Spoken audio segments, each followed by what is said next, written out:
नमस्कार मित्रांनो, महाराष्ट्र शासन निर्णय या यूट्यूब चॅनलमध्ये मी निलेश सर आपले सर्वांचे पुन्हा एकदा स्वागत करतो। मित्रांनो, आजच्या व्हिडिओमध्ये आपण महाराष्ट्र शासन महिला व बाल विकास विभाग यातर्फे आलेला एक अत्यंत महत्त्वाचा GR हा निधी वितरित करण्यासंबंधीचा आला आहे। नेमकी GR शासन निर्णय काय तो सर्वच आपण जाणूनच घेणार आहोत। पण तत्पूर्वी जर का तुम्ही चॅनलवर नवीन असाल तर नक्कीच आपल्या चॅनलला सबस्क्राइब करून घ्या, जेणेकरून नवीन व्हिडिओ तुमच्यापर्यंत पोहोचत राहतील। तर जराही वेळ न घालवता आपण व्हिडिओला सुरुवात करूया। संपूर्ण अपडेट काय सर्वचे सर्व आपण जाणून घेऊयात।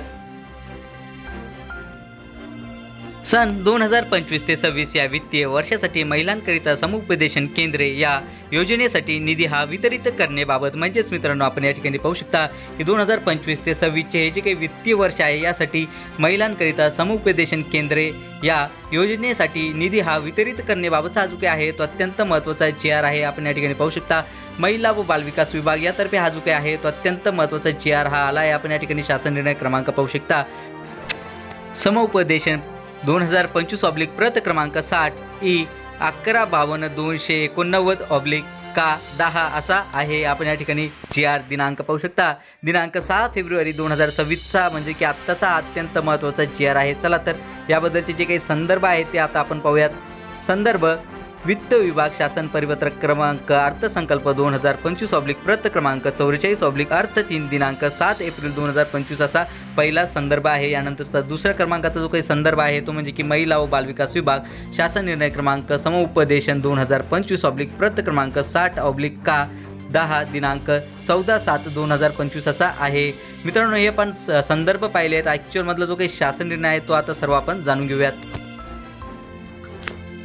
शासन निर्णय महिला व बालकांवर होणाऱ्या अत्याचारांना प्रतिबंध करण्यासाठी पोलीस स्टेशनच्या आवारात स्थापन करण्यात आलेल्या महिला समुपदेशन केंद्रातील कार्यरत समन्वयक व समुपदेशक यांचे मानधन व समुपदेशन केंद्राचा प्रशासकीय खर्च व प्रशिक्षण यावरील खर्चासाठी विवरणपत्रातील रकाना क्रमांक 2 मधील लेखाशीर्ष उद्दिष्टाकरिता रकाना क्रमांक 5 प्रमाणे एकूण 82,80,000 फक्त इतका निधी आयुक्त महिला व बाल विकास पुणे यांना वितरित तसेच खर्च करण्यास याद्वारे या शासन निर्णयाद्वारे मान्यताही देण्यात येत आहे। म्हणजेच मित्रांनो आपण या ठिकाणी पाहू शकता महिला व बालकांवर होणाऱ्या अत्याचारांना प्रतिबंध लावण्यासाठी पोलीस स्टेशनच्या जवळपास जे काही स्थापन करण्यात आलेले महिला समुपदेशन केंद्र जे काही आहे त्यामधील जे काही कार्यरत असलेले जे काही अधिकारी कर्मचारी आहेत त्यांचे मानधन व समुपदेशन केंद्राचा जो काही प्रशासकीय खर्च आहे तसेच प्रशिक्षण यावरील जो काही खर्च आहे तो अदा करण्यासाठी एकूण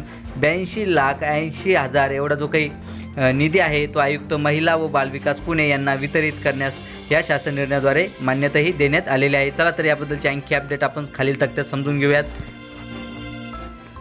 चला तर मित्रांनो, संपूर्ण तक्ता आपण समजून घेऊयात। सर्वप्रथम आपण लेखाशीर्ष पाहूयात। यामध्ये मागणी क्रमांक 1 2235 सामाजिक सुरक्षा व कल्याण 02 समाज कल्याण 103 महिला बाल कल्याण 21 महिलांकरिता समुपदेशन केंद्र यानंतर 2101 महिलांकरिता समुपदेशन केंद्र कार्यक्रम 2235-3177-31 सहाय्यक अनुदाने वेतनेतर यासाठी एकूण अर्थसंकल्पित केलेली जी काही तरतूद आहे 2025 ते 26 मधील ती म्हणजे की 4,14,00,000 एवढी जी काही तरतूद आहे ती अर्थसंकल्पित आहे। आणि यापूर्वी वितरित केल्या गेलेला जो काही निधी आहे यामधील तो म्हणजे की 2,48,40,40,000 एवढा जो काही निधी आहे तो यापूर्वी वितरित केलेला आहे। आणि या शासन निर्णयाद्वारे म्हणजेच की या आदेशान्वये जो काही वितरित करावायचा एकूण निधी आहे तो म्हणजे की 82,80,000 एवढा जो काही निधी आहे तो या शासन निर्णयाद्वारे वितरित केला जाणार आहे। चला तर मित्रांनो, याबद्दलची आणखी अपडेट आपण समजून घेऊयात। सदर शासन निर्णयान्वये वितरित करण्यात आलेल्या निधीचे उपयोगिता प्रमाणपत्र महालेखापाल कार्यालयास व शासनास सादर करण्याची दक्षता ही आयुक्त महिला व बाल विकास आयुक्तालय पुणे यांनी घ्यावी। तसेच सदर निधीसाठी नियंत्रक अधिकारी म्हणून आयुक्त महिला व बाल विकास पुणे हे राहतील, यांच्याकडे निधी सुपूर्द करण्यात येत आहे। तसेच सदर निधी वितरित करण्यासाठी संबंधित जिल्ह्यांचे जिल्हा महिला बाल विकास अधिकारी यांना आहरण तसेच संवितरण अधिकारी म्हणून घोषित या ठिकाणी करण्यात येत आहे। तसेच महिला व बाल विकास विभागाअंतर्गत स्थापन करण्यात आलेल्या समुपदेशन केंद्रातील कार्यरत समन्वयक व समुपदेशकांचे किती कालावधीसाठीचे प्रलंबित मानधन अदा करण्यासाठी निधी आवश्यक आहे तसेच प्रशासकीय खर्च याबाबतची माहिती पुढील निधी विवरण प्रस्तावासह सादर करण्याची दक्षता ही आयुक्त महिला व बाल विकास पुणे यांनी या ठिकाणी घ्यायची आहे। त्यानंतर सदर शासन निर्णयान्वये वितरित करण्यात आलेला निधी हा चालू वित्तीय वर्षात खर्च करण्याची तसेच अखर्चित राहणारा निधी हा दिनांक 31/3/2026 पूर्वी समर्पित करण्याची दक्षता आयुक्त महिला व बालविकास पुणे यांनी घ्यायची आहे। तसेच हा शासन निर्णय वित्त विभागाने अनौपचारिक संदर्भ क्रमांक 26/WES6 दिनांक 27/1/2026 अन्वये दिलेल्या सहमतीस अनुसरून निर्गमित करण्यात येत आहे।